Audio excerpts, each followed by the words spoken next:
Assalamu alaikum. This podcast has been brought to you by SeekersGuidance, the global Islamic seminary. Help us spread the light of prophetic guidance to millions around the world by becoming a monthly supporter. Make a small donation at seekersguidance.org/donate.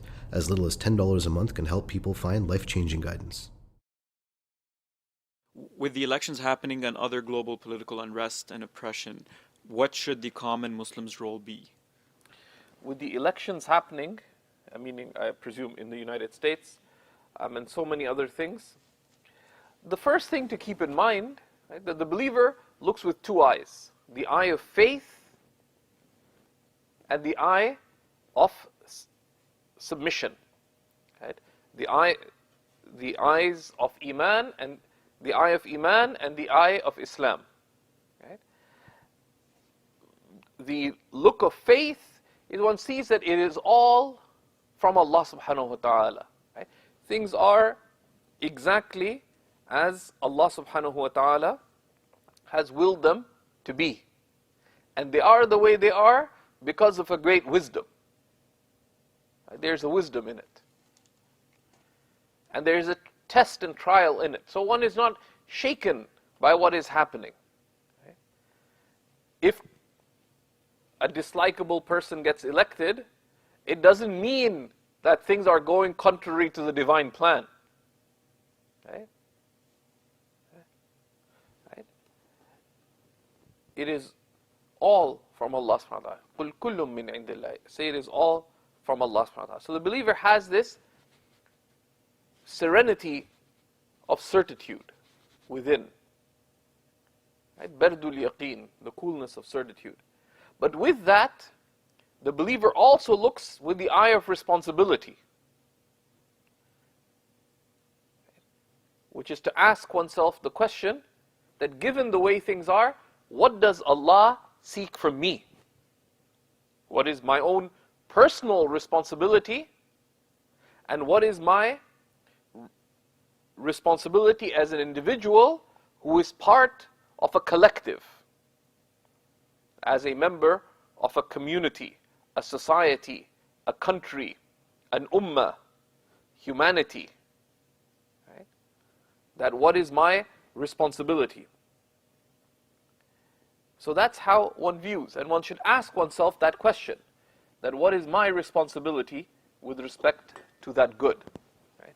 And in that, we need to have concern, right? That, okay, what is my share of that public concern?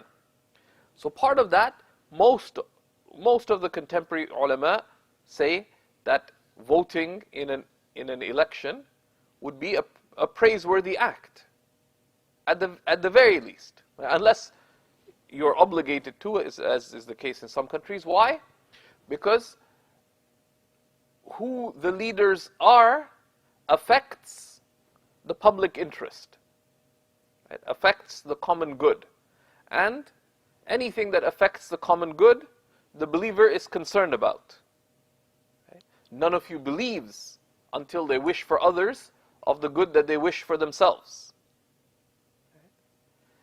And that's from the first principles of our religion. So one has concern for the collective good. Voting is just one expression of that. Right? So how does one choose whom to vote for? One looks at which candidate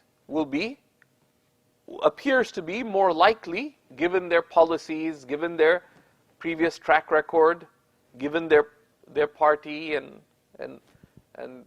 promises. Which candidate appears to be most likely to be of greatest benefit and or least harm.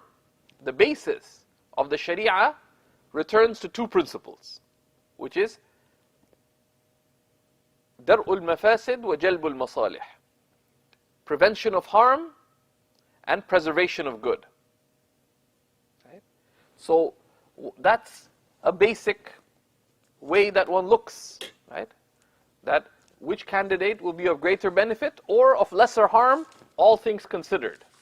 So the believer should be careful, because if you follow the news, and sadly, many of us are following the news more than we may have otherwise wished to, But much of what's being talked about is not relevant to the public good. What are their policies?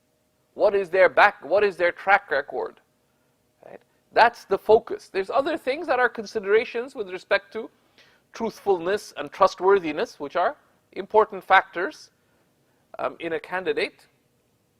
But this is the consideration. Which candidate is most likely to be of greater benefit and or lesser harm? What is the public benefit? The ulama tell us that divine guidance has come to preserve 5 matters. So one looks at these 5 criteria. One is preservation of religion. Preservation of religion. Second is preservation of life. The third is preservation of intellect.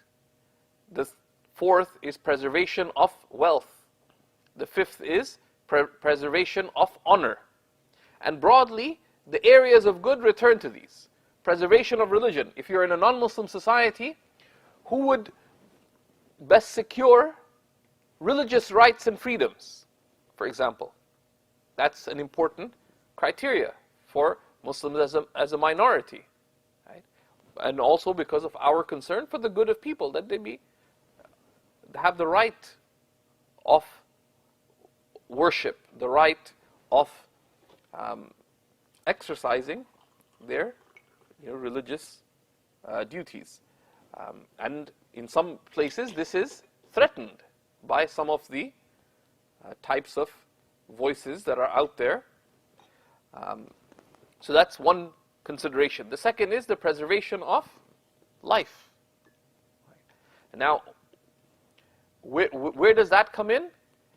It comes in, particularly in a place like the United States, with foreign policy, for example. The US is presently bombing how many countries in the world? Like 7, 8, I don't know. At least it's publicly, actively engaged in so many different places. Lives are lost. The preservation of human well-being in terms of other factors that, then it's a matter of human judgment too.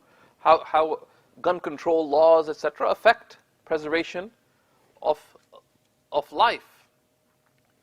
Wrongful imprisonment and so on. The third is preservation of intellect, and that scholars such as Imam Tahir ibn Ashur and others include from preservation of intellect, because the human being's dignity is on the basis of al-aql. Okay? And the aql, of the intellect, there's an aspect of that related to education. Okay? And education is fundamental to economic, social, and political empowerment. So one looks at which candidate is more principled, who will have more principled policies, who will promote education, etc. So that's another criteria.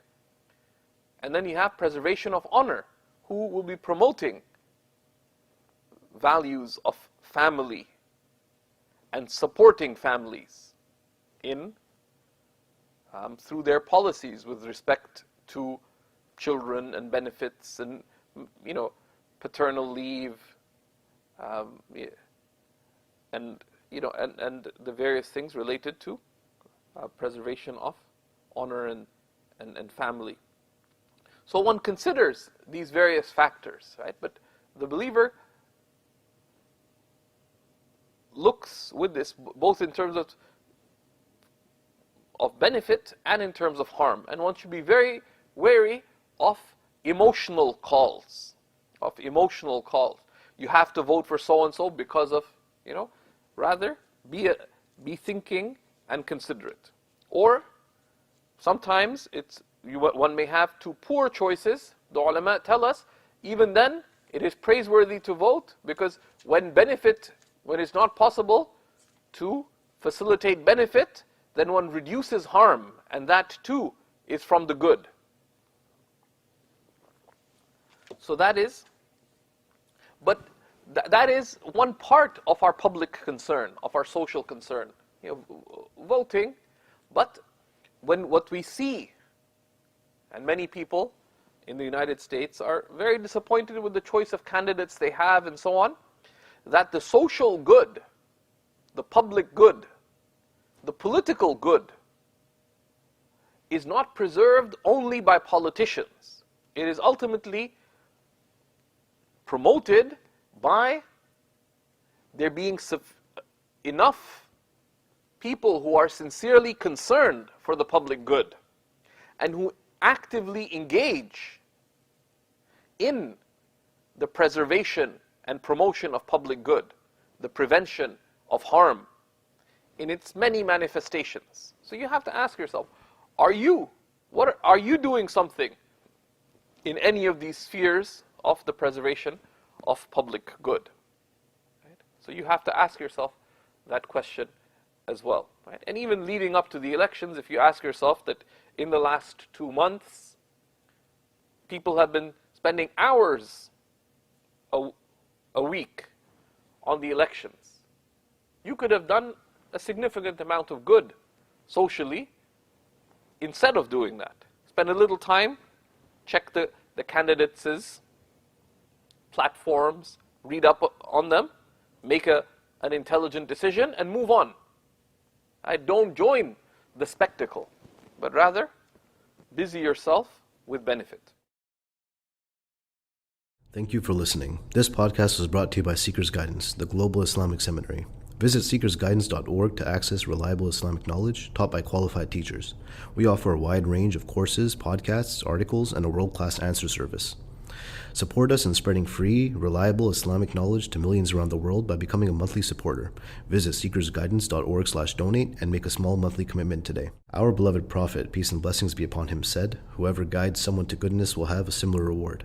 So don't forget to share this podcast and spread prophetic guidance.